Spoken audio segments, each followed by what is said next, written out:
Hello, Sports Mockery fans. My name is Aldo Soto, and I'm here with the latest Chicago Cubs news and a few rumors.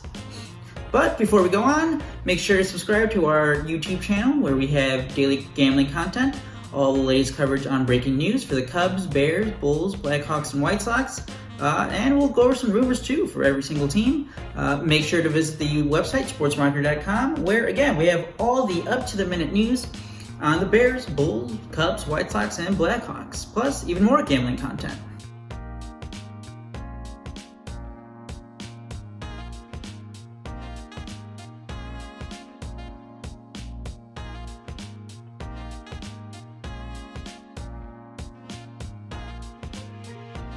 Alright, so the Rule 5 draft just happened, and guess what?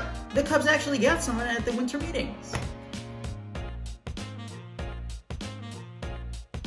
Alright, so on Thursday, the Rule 5 draft happened at the winter meetings, and during the Major League portion of the draft, the Cubs selected 24-year-old right-handed pitcher Gray Fenter from the Baltimore Orioles.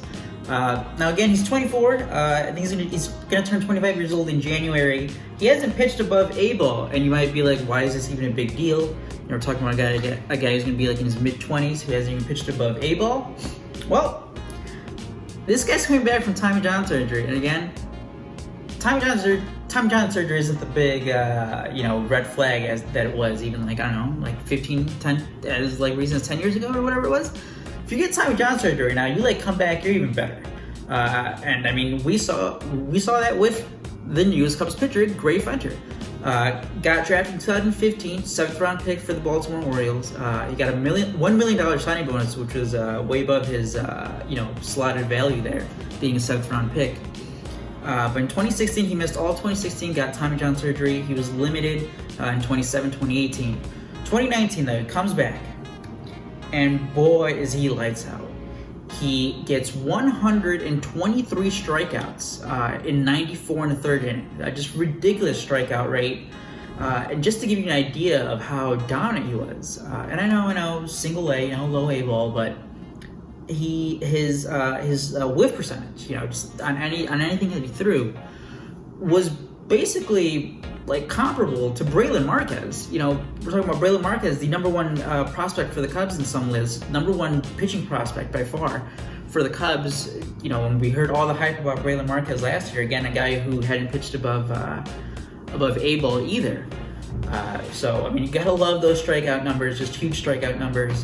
Just a mini scouting report, fastball touches about 95 miles per hour, but his his major league pitch, the pitch that is hopefully gonna make him somewhat of a guy for the Cubs in 2021, is his curveball.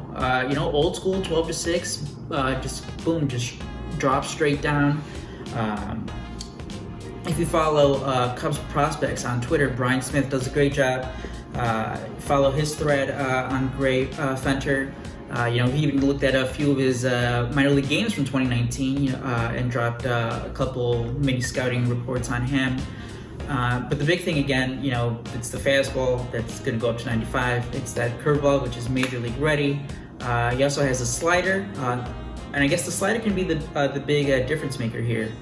If he can just get that third pitch going, maybe he can be an option down the line as maybe he's a fifth starter. Again, I'm not saying this isn't Jake Arrieta 2.0 where you take a guy who from the Orioles and turn him into a Cy Young winner, but at this point you're just hoping that Gray Fenter can be a guy for you.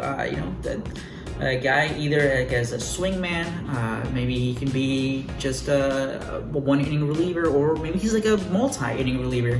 You saw the Cubs try that out with a few guys in 2020, because just all the turnover in the bullpen, just the short starts that the Cubs were getting, and they would try to get a guy. I think Ryan Tepera, was a victim of it a couple of times, where he'd be great in his first inning, strike out the side, look dominant.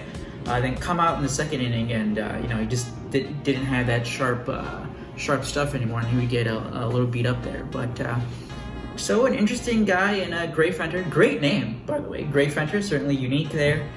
But in terms of the Rule 5 draft, how this goes, so for the Major League portion of the draft, the Cubs have to keep Gray Fenter now for the rest of the year on their active roster, on their MLB active roster.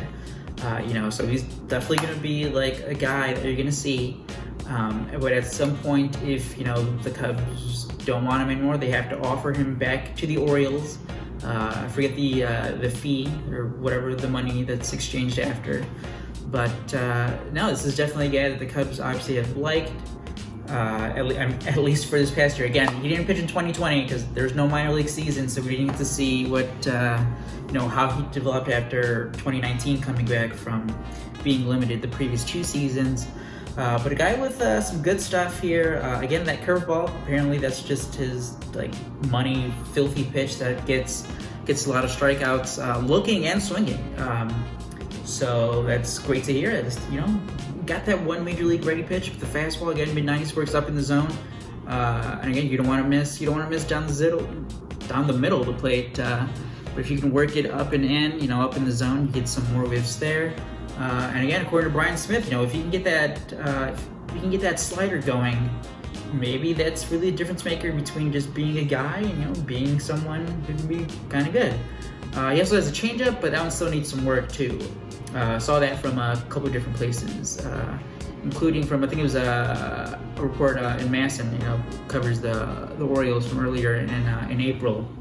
There's a story, and his single A coach was talking about his stuff, but I think the changeup still needs some work there for Gray Fenter. But welcome, definitely going to see him in spring training and see if he can be a guy. Again, it's going to be interesting what the rest of the moves that the Cubs make this offseason, and see how Fenter fits in. But yeah, definitely a bullpen guy for 2021. So make sure to subscribe to us here on YouTube, follow us on social media at Sports Mockery, and visit the website for all the latest news and updates for the Cubs, White Sox, Bulls, Bears, and Blackhawks at sportsmockery.com. Until next time, have a good one.